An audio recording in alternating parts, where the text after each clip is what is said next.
রীতি মেনে চলে কুমারী পুজো। বহু ভক্তদের সমাগম এই বেলুড় মঠে। প্রত্যেক বছরই আমরা এমন ছবি তুলে ধরি আপনাদের সামনে, আর এবছরও কিন্তু সেই ছবি দেখা গেল বেলুড় মঠে। পুজোর আনন্দে মাতোয়ারা গোটা রাজ্য। বেলুড় মঠেও কুমারী পুজো, আর সেখানে ভক্তদের সমাগম।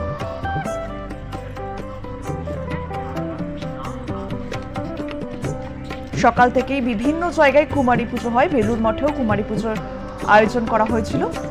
এরপর মণ্ডপে মণ্ডপে পুষ্পাঞ্জলি শেষে সন্ধি পুজোর প্রস্তুতি। মহাষ্টমীতে বিভিন্ন জায়গায় কুমারী পুজোর আয়োজন করা হয়।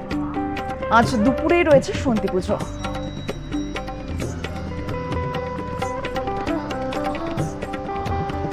বেলুড় মঠে একেবারে প্রত্যেক বছরের মতো এবছরও সেই ছবি দেখা গেল, ভক্তদের সমাগম বেলুড় মঠে।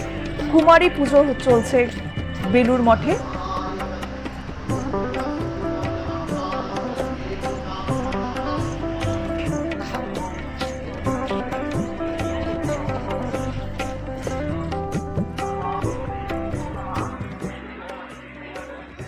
বেলুড় মঠে আজকে অষ্টমী পুজোর দিন কুমারী পুজো হয়, যার জন্য তাড়াতাড়ি আসার চেষ্টা করেছিলাম, কিন্তু দেখতে পাইনি আমরা বাই চান্স।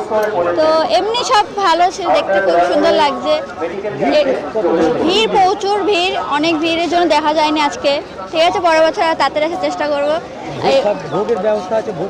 হ্যাঁ হ্যাঁ, ভোগটা অবশ্যই খাবো। আমি ডানকুনি থেকে এসেছি। কুমারী পূজা খুবই ভালো, খুবই সুন্দর। আর গঙ্গার পাশে পুরো বেলুড় মঠটা খুবই ফেমাস জায়গাটা। প্লাস প্রত্যেক বছর বেলুড় মঠে এই যে কুমারী পুজোটা হয় খুবই ভালো, খুবই সুন্দর। আমরা এখানে আসার জন্য প্রত্যেক বছর অপেক্ষায় থাকি কখন আসবে, কখন যাব পূজা দেখতে আর পুজো করতে। আমরা কুমারী পুজো দেখ